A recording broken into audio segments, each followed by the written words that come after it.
And again, I'd be happy to go over whatever you want. I don't, it's fine. So what's the first thing we're going to do?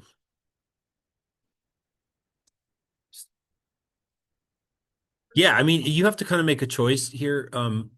Some people want to factor first, and some people want to look for the horizontal asymptote first.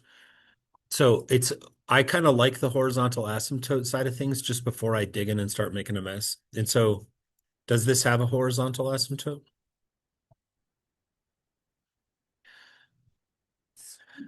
By the way, this would be something you definitely want to add to your notes before whenever quiz day won't be tomorrow, but whenever it is, you definitely want to have this in there. I've told you this the day I taught you horizontal asymptotes. It's usually where most of the questions and angry, frustrated students storming up to my desk like it's my fault. It's usually where it comes from. So the horizontal asymptotes fall into three categories. Remember, if the degree on top is smaller than the degree on bottom, you always have a horizontal asymptote at zero, provided that there's not um, provided that there's not anything afterwards. So like if this exact problem, oh, and by the way, let me just write this down. So this exact problem has a horizontal asymptote at y equals zero. And the reason for that is because there's x to the power of one on top. Um, sorry, I need to, I tried to pause that and it didn't. I think like the small extension. The music is going to be a potential issue there. So there we go. Okay. Um, I don't know what I was trying to say. Anyhow, there's a horizontal asymptote at y equals zero. Let's get that done first. So now is a good time for us. Oh, by the way, what were the other three or two instances for horizontals? I hit one. If the degree on top is less than the bottom, there's a zero. What if the degrees are the same? Then it's the coefficients. So like if the top had a three and three like x squared and the bottom had like a four x squared, they match. You just take out the numbers three and four, and that fraction makes the location. And then there's a third instance that we still have not talked about and we won't yet, and that is when the top is bigger than the bottom, the degree, then there's no horizontal. And that's because it doesn't tend towards any one specific value. There's no limit, if you will, other than infinity. So those are the three possibilities. Really, all you have to worry about are the two. It's either going to tend to zero or it's going to tend to the coefficients in the front. Now, I want to say again, and this is what my thought was before the music distracted me, was this. If I put something after this, like a plus three, then my horizontal asymptote would shift up. And that's relevant, especially to problem one, because on one, we're just dealing with one of those old school rinky-dink rational functions. So if you go back and look at problem one, if you just go by kind of a half-hearted understanding of horizontal asymptotes, you'd say, oh, this one has a horizontal asymptote at zero, because Mr. Ahern said that if there's less x's on top than on bottom, it's zero. But again, this is the guy that tells us to go down three. Okay, so any afterthoughty kind of plus minus number is going to shift your whole graph up and down. Good there? Okay. So after horizontal asymptotes, it's probably the right time. It is the right time to do factoring. Like that's just got to happen. Um, so let's get to it. And you said it a long time ago, Irene, that we should pull something out of the top. What do you want to pull out? Yeah. So if we pull out -4, then what are we left with? X and then -1. Good job there. Okay. And then on the bottom, I'm going to show a little bit more work just because the bottom, I feel like that kind of factoring we just did was real light, kind of fluffy, but this is a multi-step. It's really dangerous when people hop in and try to do the GCF and the double shell factoring at the same time. So I'm just going to go one thing at a time. I'm going to pull out 8. And that's going to leave me with x squared plus 1x minus 6. Mhm. It's just, I'm telling you, take it from a guy who's done this a couple times that getting eyes on that thing is really helpful. Like, I know that we could probably do it in our heads, but man, having eyes on it, it just helps a lot. So what is that trinomial gonna break down into?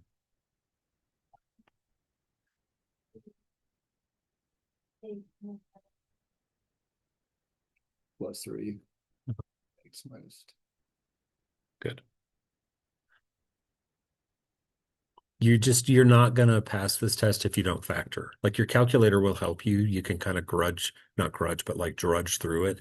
But the mess of it would be unrecoverable. So make sure you understand you're factoring. Like number one, you don't have to factor because it's like, I don't think you do anyways. There's like nothing to do, right? But all the other ones that are just the straight, general rational functions, you have factor fast, man. You got to factor. All right, so at no point in the directions did it say I had to factor. I just know, and you know that if I don't, I can't answer the following questions. So here comes the next one.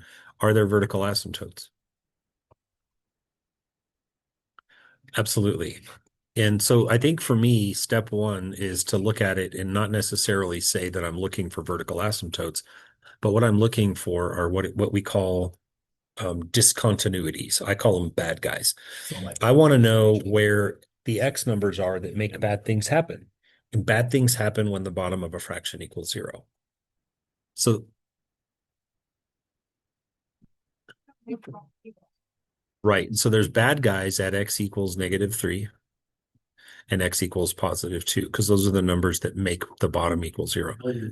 So, oi. So the idea here is I don't want to jump in and just say, hey, these are asymptotes, right? In this case, they are, but what would I be looking for at this point?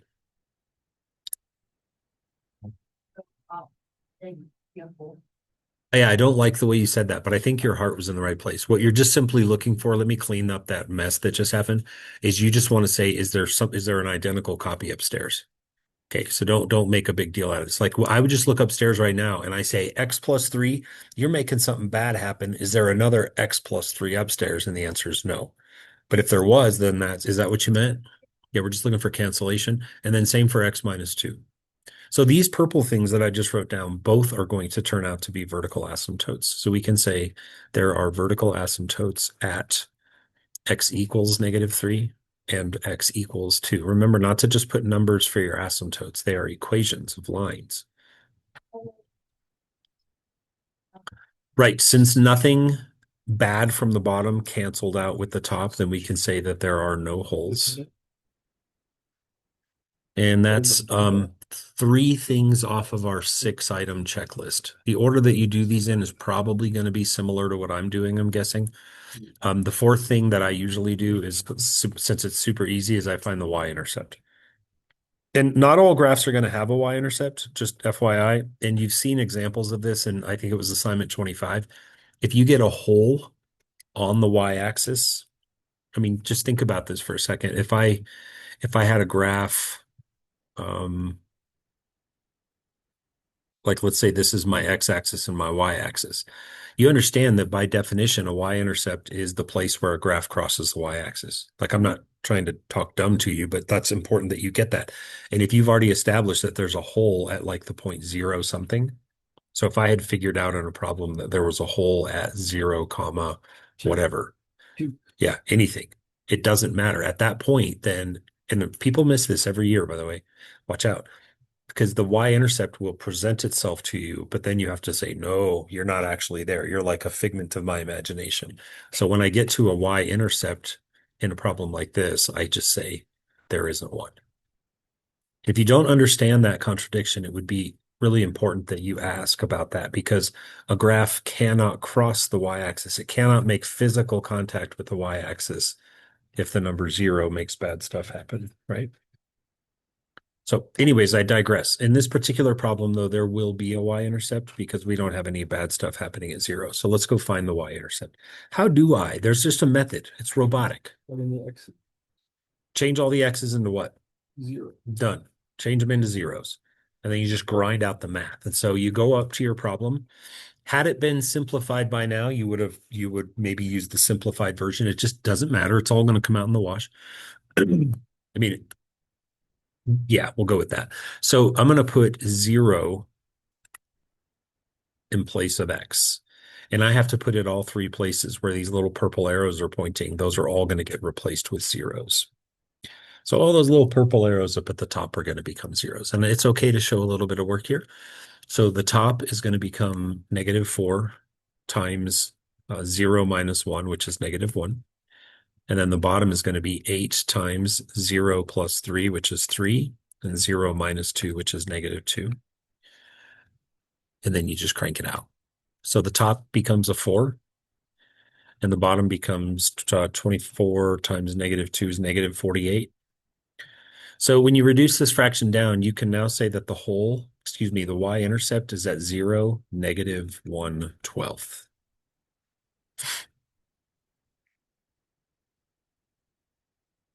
You understand the process? The next thing I like to do is find the x-intercept. Quite frankly, the last thing on the to-do list in your directions, the domain, I just save it until I'm done. I said this the other day. I just like to make the whole graph and then just deal with it later. So the x, who reminds me, or who can remind me again, it's robotic. This isn't speculation. How do I find the x-intercepts? There's a process. Plug in. Nope, you don't plug anything in.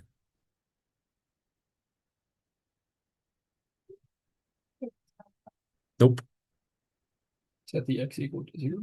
nope. I want to know how to find x-intercepts. Make the top equal to 0. Thank you. And I do know that a lot of you have been gone and were gone, so I don't expect you to have known that. But that is the process. Listen, you think about an x-intercept, and I can walk you through the logic here. An x-intercept is where you cross the x-axis. So here comes my flow chart. If I'm on the x-axis, my y equals 0. And if y is a fraction, the only way to make a fraction equal 0 is to make the top equal 0. Thank you, Christian. So what I'm going to do to find my x-intercepts is I'm basically going to focus only on the green egg. I'm just going to look up there at the green egg. Everything else, forget it. And just ask yourself, is there a number that if I put it in place of x would make the top equal 0? 0. Did you say 1? I said Correct. 1 is correct. There's nothing else that would make the top ever equal 0. It's -4 times some things in parentheses. And the only way for that to ever go to 0 is if the parentheses go to 0. And the only way for the parentheses to go to 0 is if x equals 1. So we can say that there is a single x-intercept, and we can say with confidence that it is at 1, 0. Think about that. At a y-intercept, your x is equal to 0. At an x-intercept, of course, your y is equal to 0, right? Okay. So at this point, I would start graphing. I might have chipped away at it a little earlier. It's hard to say. But at this point, I'm going to go get some structure. I'm going to go build the skeleton. So I have a horizontal asymptote at y equals 0. Irene, would you mind shutting the door? I don't know what's going on out there, but it's not what I want. So thank you. Thank you very much. Bless you. Was that It was a sneeze. yeah, bless you. Thank you. All right, so there's my horizontal asymptote. And I do have 2 vertical asymptotes, and they are at -3 and +2.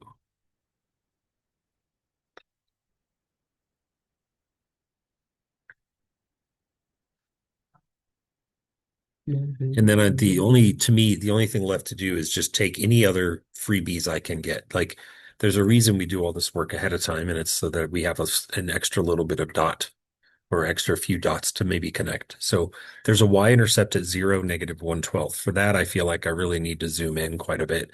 So I'm going to put a y-intercept just like right there. It's right up there hugging onto that horizontal asymptote. And then I do know also that there's an x-intercept at 1, 0. And I'm going to move, see if I I can. just don't like how they can cross the horizontal asymptote. You don't like that, huh? Yeah. Makes it feel like it's worth nothing. Though I've thought about, in fact, I almost thought that today was the day that I was going to go down this road with you because this is a pre-calculus class.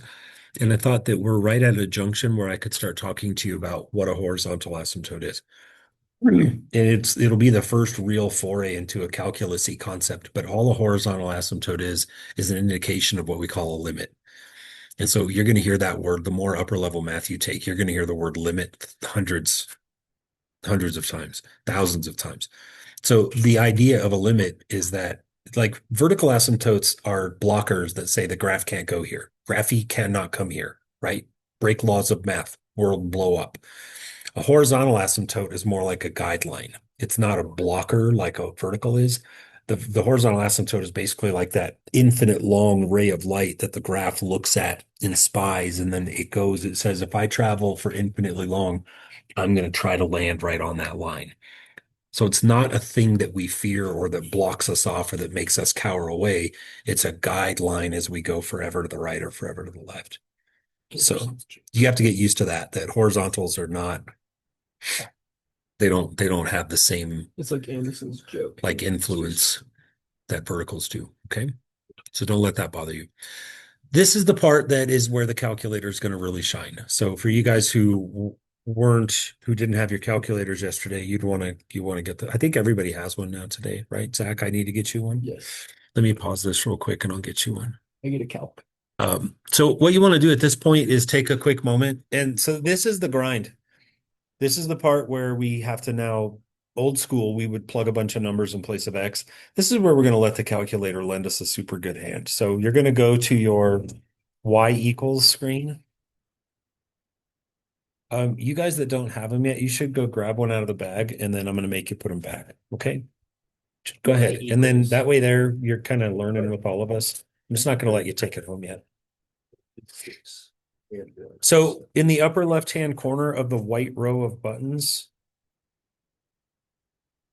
you're going to hit Y equals, and then you're going to clear out presumably anything that was there before. Someone who's not here today, so I can't really make fun of him. That would be classless. Clearly didn't hear this first part. You need parentheses. What you're trying to communicate to your calculator is that, hey, you want Y1 to equal a chunk of stuff over a chunk of stuff. It won't know you mean that if you don't put things in parentheses. So you guys need to do an open parenthesis. So you should be on the screen that has Y1, Y2, Y3, all the different colors on the left, and you're just typing into Y1. I mean, you could type it arbitrarily into Y4 if you were feeling crazy, but why would you do that? So you're going to go open parenthesis, and then you're going to type in the numerator of the rational function. So you're going to type in negative, don't hit the minus. You know, calculators, there's a difference. So negative 4x plus 4. The negative is down by the decimal point, and X for you guys that didn't have your hands on these yesterday is right next to the green button. It says XT theta N. That's your independent like input variable button. So if you just hit X, that XT theta N button, you'll get your X. And then plus 4, and then close those parentheses and hit your divided by button. Remember, fractions and division are they're the same exact thing. And then we're going to start the bottom by also hitting an open parenthesis. And then you're going to just type in, you don't need to type in the factored version. Just type it in as it came to you. It's fine. So we're just going to type in 8x squared. Squared is up and to the left of the 7. Plus 8x minus 48, and then close the parentheses. If you just hit enter, absolutely nothing happens, just for the record. But now the calculator has that function in its memory, and it's now able to generate values, a graph, whatever you want it to do. Do we all have the function typed in? So it's at this point that we want to now use the calculator for, again, I said this yesterday, to me, maybe it's the most useful feature, and that is generate data for me. Save me the hassle of doing all the grunt work. And so what I'm going to do now is, so over on the far right side of that white row, there's a button. You want to look above it, how it says table. You want to hit the blue button, so second, and then hit graph, and it'll go take you to the table. And what you have now is an infinitely long set of XY that you don't have to do a darn thing. You don't have to lift a finger, well, except pushing the buttons.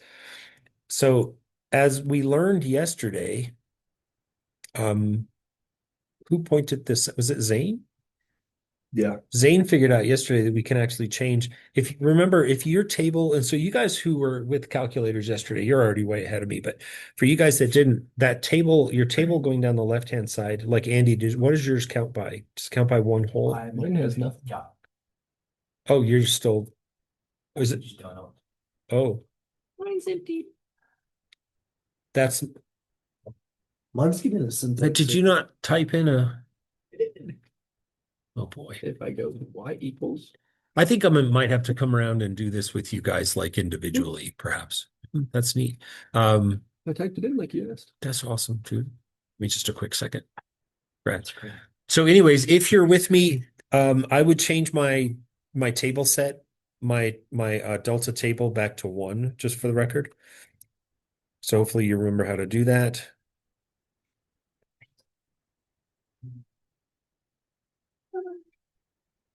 And then go back in and look at your table now, and you'll see that. Why does it display error in the right-hand column? This is empty. Shh, boys, zip it. Why does it display error over there? Because there's a asymptote. That's either an asymptote or a hole, right? So like if you are this far along, -3 error just means, well, we already knew that because there's an asymptote there, or like 2 error, there's an asymptote there.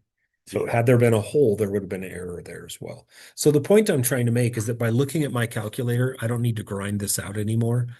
I can look at my calculator and now say, oh, so there is put that away. So there is a point at -1, -0.167. So I can just go, I'm so sorry, I just had to say that. So there's a point like right about there. And then I can go to -2 and I can see that it's at -0.375. So it's right about here. And I mean, at this point, this is super powerful, but it's allowing me just to grab points without having to worry about doing all the grunt work. So if I were you guys, and I'm more talking right now to you guys who aren't lost, you guys who are completely lost, I'll get with you in a minute, but this is where I would use delta table and I would get in and modify it because what I don't know right now, take a look up here at the board, is I don't know if the graph goes like this. It could do that, or if it snakes up, right? And so that's where the delta table is really going to help you out. And I mean, there's nothing stopping you also from just hitting the graph button and going, oh, I see it. Like that's not a crime. But understanding how to modify that change, you can get some closer points, like some tighter points, but you will eventually figure out that the graph goes like this. And it snakes like that, right? And the calculator will help us with all of that. And now I want to do some points on the right-hand side of the asymptote. So again, I could just go through, I can go to my table and You can also do this. so this time I want to go to the right of the asymptote. So I want like 3. There's a point at 3, -0.167. So 3, -0.167, 4. Ooh, it's getting like higher up. 5, it's getting higher up. And then as I scroll down in my table, this is a good time for us to get to talk about that word limit. If you just keep hitting the down arrow in your table, what can you see that the y is trying to tend towards? It's clearly tending towards 0. And so you can then say that the right side is going to behave like this. So the graph is going to hug right up alongside that horizontal asymptote like that. Irene, I didn't mean to take that much time, but does that clarify for you what the expectations are? Yeah. Good. So now what we need to do to finish this off, I haven't finished the graph, but I think people stopped listening to me a while ago. So we need to now write the domain. So that'll be the 6th item on our checklist. I'll put little green by them. Checklist 1, done. 2, done. 3, done. 4, done. 5, done. 6 is the domain. And I said this the other day, I don't mind if you want to just make your domain as simple as possible. So for your domain, you could just say all reals. So all real numbers, not named what? Which x's are banished from this problem? -3 and 2. Yes. So if you're named -3, you're not in the domain. If you're named 2, you're not in the domain. But literally any other x value is part of the domain. The domain is simply a description of which x's are in play. Okay. Let me, I'm going to pause this because I don't think I'm doing any good anymore. I don't know that I ever was, but I'll talk to you guys who got your hands on those if you want. I can show you what I'm talking about. Good? Okay, cool.